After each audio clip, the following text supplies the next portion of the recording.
Welcome back, families and fans of the world. My name is Mario, and we are back today in our lovely Fanboy corner to celebrate Taylor's 20th anniversary. Woo!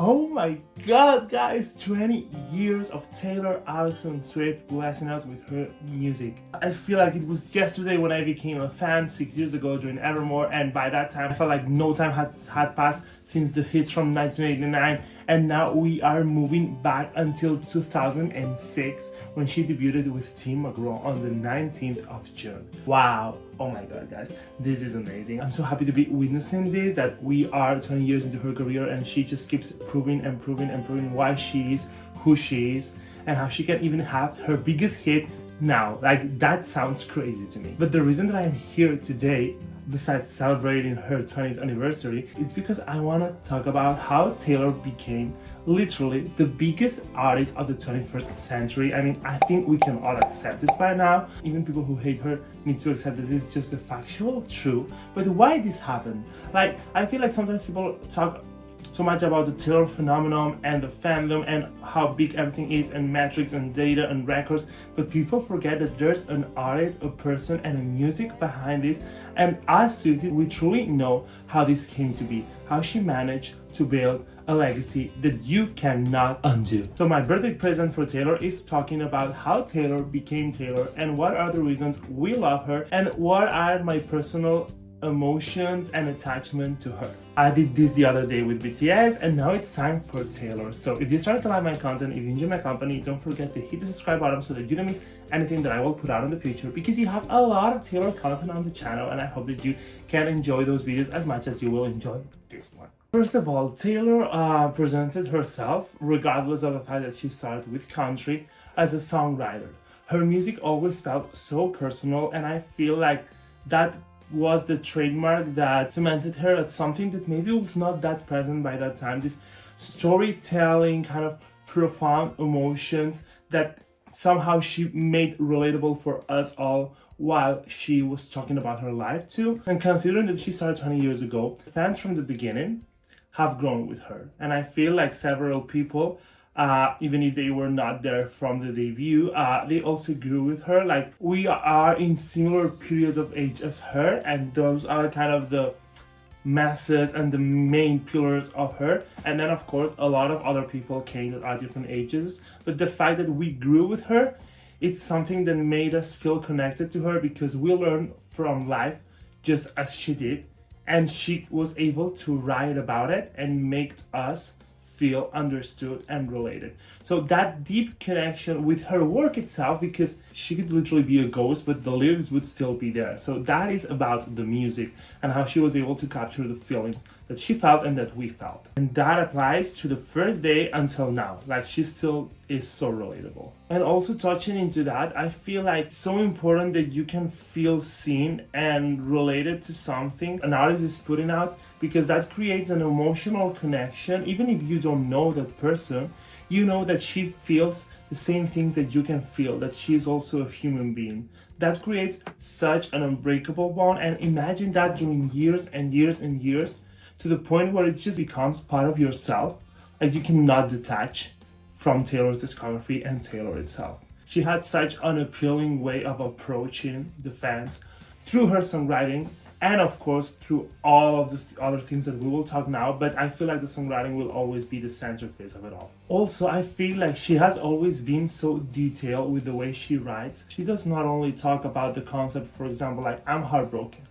She gives you like a whole imagery, a whole story. For example, Tim McGraw, which is her first song, her debut song, you say the way my blue eyes shine, put your Georgia stars to shame that night. I said that's a lie. Like, what is that imagery? Like, just it's her first sentence. To me, Tim McGraw is an outstanding song lyric-wise, because she puts so much effort into detail. She doesn't have to, but she does. She gives you the whole scene, dancing in the refrigerator lights on a house, the scarf and all too well, like, you know, all those little things that create this kind of world in her songs, that then also she can kind of merge it between songs and make connections, and she builds on top of that. She is not lazy with her songwriting. It's not only the thing she's talking about, but the way she's describing it, the adjectives she uses, the analogies, the metaphors. Like, Oh my god, I love all the details that you can find in her lyrics. But of course, if we're talking about all these things that were present since the beginning in her songwriting and her music, we need to acknowledge the fact that the music is good. Like, that's the centerpiece of it all. The music, it's so good. She was able to do all those things, those emotional connections, those lyrics, whatever, because the music is good. Because if it was not good, you could write a relatable poem, but people still wouldn't like it. I feel like, yeah, people tend to forget about how outstanding the discography is and how she is such not only a great songwriter, but also a great singer and a great performer. She has improved a lot. You can see the growth and the effort she has put into the vocals, into the performance, the dancings. People forget about that. People don't give her credit enough for that because it's not the strongest voice type of Adele, Ariana Grande's voice, or it's not a dancer like, I don't know, Blackpink or any K-pop group, or I don't know, a performer like Beyonce. Like, you know what I mean? Like, to me, she's one of the best performers, but that's just a subjective point. But if we're talking kind of objectively, maybe she's not the top one in those things while she is in songwriting. That's, of course, there's no doubt about that. But she's still great. I feel like she put on a show with the Eras Tour, and not only the Eras Tour, of course, she was always delivering the Out of the Woods performance in 1989, or the Dear John performance in the Speak Now World Tour. Like, she's always been good because of this narrative of the phenomenon and the songwriting and the fact that she talks about love and whatever, blah, blah, blah, blah. People tend to forget that the main attraction for millions of people, it's because she's a great artist and she has great music. Because where all these people would come from? Like, I always feel like people are saying, it's just only because of her fans. She has a cult. Where did these people come from? Like, why? Because she's a bad singer? Because she's a bad performer? Because she doesn't make great music? Like, make it make sense. It's not only about the lyrics, even though it's what makes her stand out among the rest. This goes really well with the fact that she was able to change, but she was always herself. Like, she changed from country to pop, then she did kind of folk alternative. She has made different genres of pop. Like, every single album is different, but she is always Taylor Swift. Like, there's some things that are so Taylor Swift coded that you can locate them on the music that she makes. Like, she has such a trademark. For example, when I was talking about how much I love How Bad Do You Want Me by Lady Gaga, I love that song on first listen. It was my favorite song from Mayhem, and I did not know that people were kind of saying that it sounded like a vibe of Taylor Swift. And then I was like, yes, of course it does. I was like rereading and re-listening, and like, that makes sense. That's why I love it so much. I did not know that it was similar to Taylor because I did not think about it. But when I realized, I was like, now it makes sense why this is my favorite song. And it's not because I don't like Lady Gaga and it's because it's similar to Taylor. No, it's because Taylor has a way to do things that appeals to a lot of people and is so consistent with the way she does it. She has not lost herself over the years. She has not followed trends. She always knows what's best for her and she trusts her instinct. And I mean, look at the product, look at the output. It's such high quality, like, oh my god. Then talking about the relationship with the fans, I feel like Taylor has deferred on ways of approaching the fans during these years and the past years and stuff, but I feel like she has always made us part of the journey of the music, you know, with all the Easter eggs and the hints and the little games and the way she just has built her wall. We are not just fans, we are a connection. She values her fans so much. She always gives out her best to us, and that's why we also love her unconditionally. Like, if people want to buy, for example, her different versions, it's because we truly like her and love her for everything she has done for us. So if we truly want to have 4 versions, we are allowed to have them. I mean, I don't usually do it, but there's some people that collect stuff and do such things, and I think that Taylor has cultivated that emotional side and that connection and that journey kind of discography feeling with us. So why would not return that to her? It's always really fun to me to be excited about the way Taylor will announce an album or do this or do that, because you can choose to be a part of all that madness, and you can just to be in, and it's so fun to like go from one place to another. When the Eras Tour was on and the surprise songs each night, we did not know which song she was gonna play. Like, all those things are just so exciting. And speaking of the Eras Tour, that is such a big reason. I'm not talking about the Eras Tour itself, but the reason that the Eras Tour could exist is because she does not create only albums. She creates eras. She gave each album aesthetic, a color, a theme. It was a really specific point on her life. Like, oh my god, they have such a presence each album. She's not a singles artist, even though she has a lot of hits. She is an albums artist, and you can see that from the way the album starts and it ends, and the cohesiveness in the sounds, in the lyrics. And then she does not only create each era, but then she intertwines those eras between them. It feels like Marvel, literally. That's how I'm always telling people. It's not only about all those things that I have mentioned. It's the combination of all of them together. It's a universe. It's not only I like this song. It's not only I like this lyric. It's not only la la la. It's the whole thing. But at the same time, there's going to be people for everything. So even in the general public, probably they will be like keen to listen to her and probably enjoy some songs. Like people may have started listening to Taylor a little bit because of the Fate of Ophelia or for Folklore, Evermore. Like, you know what I mean? Like there's layers of fans, but she has a way of the majority of the people who are gonna listen to her will turn into fans and be in this musical universe. So that's what will hold her. So even if she releases like a really kind of low-key, more personal album like the Torture Poison Department, it's going to do so well and it's going to transcend to the people that are not at that level, and maybe some people will start being at the level. You know what I mean? Like that's the recognition you deserve for being so consistent with your music and the way you deliver the music to the fans. And if we go a little bit chronologically, with this way Taylor has to create moments. Like she understands how special it is to have a surprise album, a surprise song, a surprise MV, or all these little details that can seem very low-key. She makes it big. She creates events, and the pinnacle of that to me was the re-recordings. I mean, if we go from the beginning, yeah, she started in this country wall. She gained like a lot of traction between young people or country radio. She was able to have these timeless songs like Love Story, You Belong With Me. People were being related to her, like, and all this stuff that I have been talking about.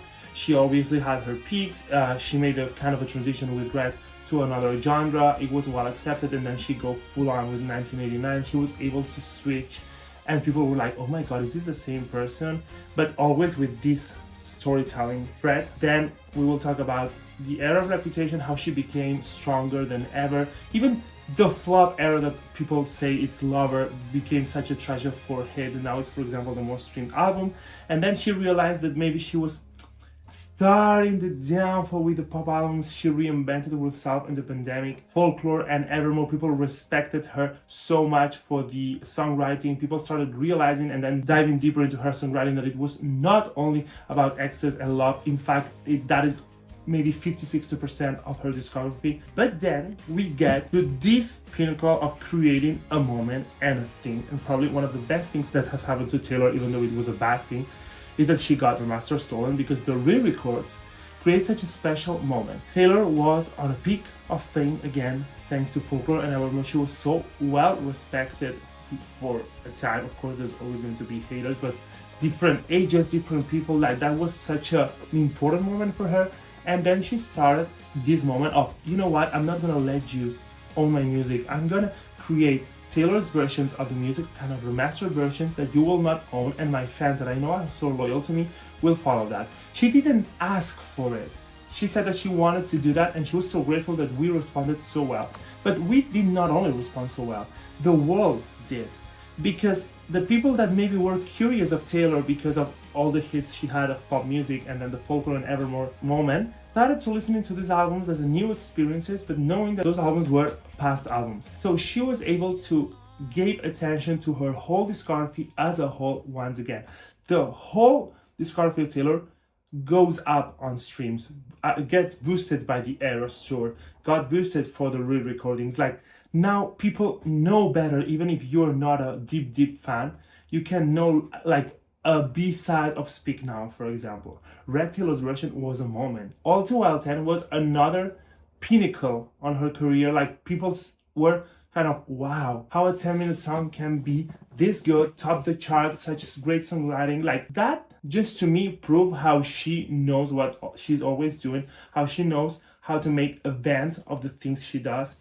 And that combined with a middle pop album, a pop album in the middle of the recordings, with hits like Anti-Hero or Karma or Bejeweled, and starting the Eras tour that was the first tour in 6 years or 5 years, and having all the albums in it, giving an importance to each album, like you can just not do better than that. She released then an album in the middle of the tour, and now she has returned to full pop, boppy songs and created 2 of her biggest hits on her career. Like, what do you mean? Like, it's outstanding. It's outstanding. And I'm truly saying this, that some people could do an Eras tour. They are benefited of having such great discographies, but it would rarely have the same impact Taylor has because of the things that I've said. The connection, growing up with her, makes you feel seen. She has not changed. She has not changed. Sorry, that is another thing that's really important. You know, there's a lot of thoughts in my mind. She was publicly hated so much. She still is, but we were talking about the Reputation moment. And when she came back, even though Reputation was such a revolution, she was still Taylor Swift. She has keeping her humanity throughout all her career. And that is one of the reasons that everything is bigger. That's what I was saying, that a lot of people could do an Eras tour. I mean, not a lot of people, but some people. But Taylor is just unique. It's a rare case of all these things together, and also adding her kind personality. Like, she's such a kind-hearted soul, selfless soul. She is really kind to her fans. She donates a lot of money. She did not become an evil person because of all the hate that she suffered. She came back stronger than a 90s trend. Like, the look what you made me do comeback. Who does it? Like, you need tons of aura to be able to do that, and she was really able, honestly. So we can kind of conclude that Taylor did not only build in popularity, but I feel like she created more of a loyalty feeling. She has one of the most loyal fandoms ever because of the way she grew her career, not only searching trends and hit songs. Those things came naturally and done in the best way possible. Like, no wonder Blank Space is a hit, no wonder Cruel Summer is a hit, or The Fate of Ophelia, but it's because it's great music, and because she has been able to, of course, promote herself really well. I mean, she is such a businesswoman. Let's not forget about that. She loves money. She loves being in the business, being the boss. She knows the people that she needs to surround with. But she also was able, from the beginnings where she was not that big, to create such a loyal fan base that expanded her to the world, combined with those hits, those, like when she turned into pop and stuff. Like, she would not be where she is without the fandom, and the fandom is there because of her. Just as I'm saying, loyalty over popularity. And somehow, she managed to become the most popular artist of the 21st century. And let me tell you something. Those people that say that she's only popular in the United States need like a check reality. She's big everywhere. Everywhere. Like, I know. I am a searcher. I know data too. I love metrics, streams, records, all of that. She's big in South America, really big. In Europe, so huge. Australia, New Zealand. She's super, super big in China. Probably the biggest international artist in China is Taylor Swift and Blackpink. And I know that for a fact because I also know several people from there. She's big in Japan. She's big in Middle East, or maybe she's not that big in some specific countries, like maybe some in Africa or South Korea or something like that, but she's still known. Like, she is really well known, and almost 99% of the people in the world knows the Taylor Swift song. I feel like it's so funny when people say that she has no real hits. I mean, of course she has a fan base power and an interest even outside in the general public, that people want to hate her, or maybe just casual listeners. So the songs will be really, really streamed. Most of her number ones are hits. Maybe you can argue that I Knew You, Fortnite, or Is It Over Now are not. But that also proves how she's able to shift between fandom power and popularity. So she has hits. I think like almost everyone in the world knows Shake It Off. Like, just the way it is. And now The Fate of Ophelia. She's a cultural phenomenon. She's more than an artist. She is a businesswoman. She's a presence. She's a moment. She's not going away. She doesn't have to, even if people want that for her. She's just gonna keep doing it and doing it and doing it again. And I know she won't fail. Like, she has cemented. She's both a main artist nowadays and also a legacy artist. She has both things combined. That is really rare in the world. And now, on a personal note, I want to say that yes, I became a fan of Taylor 1 month before Evermore, more or less. I always count like my Swiftie birthday on the day that Evermore was released. I was really not into listening to new artists back then. Thanks to Taylor, I opened my mind, and that's how I got to know, or not know, some of them I already knew them, but like kind of become a fan of people like Katy, Ariana, Dua, Sabrina, Olivia, Blackpink, BTS, Lady Gaga, like all of those people that are from the present. Taylor was the pioneer for my life, for the channel, for the way literally my life has changed, because I met my best friends through Taylor Fest and Swifties, and now we're not friends because of Taylor, but literally she has influenced so much in my life that I am living in this place right now because of her.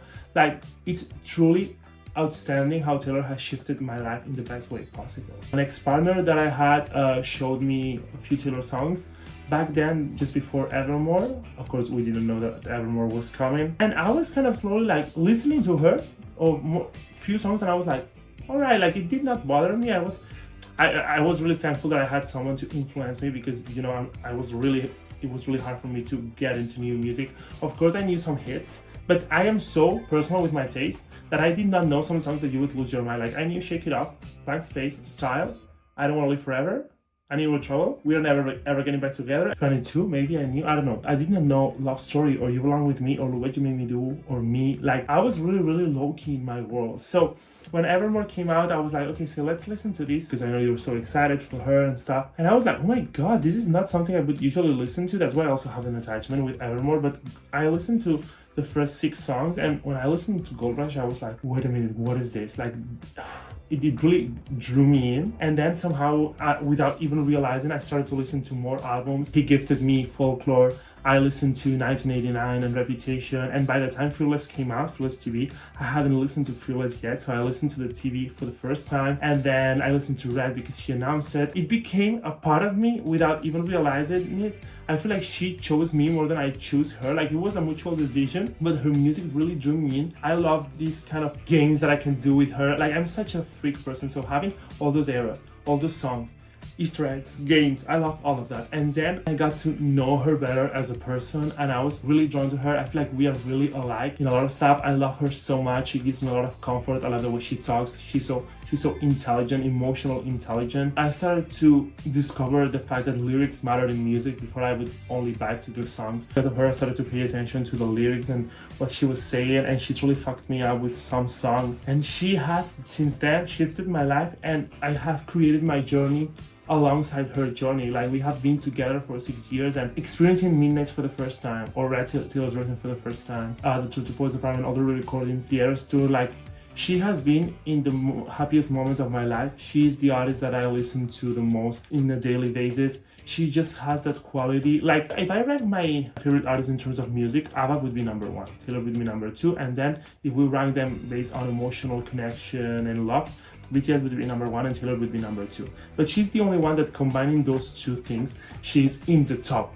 Like, she is the artist of my life overall. She just makes me so happy, and her music is timeless to me. Sometimes I get really like messed up in my head when I think about the fact that I have all this music forever, all that amount of songs forever, sharing it with friends, hearing people of my life, my parents and stuff, like listening to a song of Taylor and enjoying it, understanding why she's such a big phenomenon, the news on my country, like it just, everything around her makes me so happy, and she's my one and only. She will always be the one for me. Alright, so I think that's pretty much it. I talked so fucking much, I'm so sorry, but I just think that there's a lot of reasons why Taylor is who she is, and you can just not narrow it down to one reason. Let me know anything that you think I missed, like other experiences that you had with Taylor. Why do you think she is who she is? What drew you in when you became a Swiftie? Like, let me know your experiences. Let's celebrate Taylor's birthday just like she deserves. Let's keep creating memories with her for the 21st, 22nd, 23rd, and so on years. Alright, thank you so much for being here, Swifties, and we'll see each other soon to keep fanboying and fanboying. Adios! I love you, Taylor!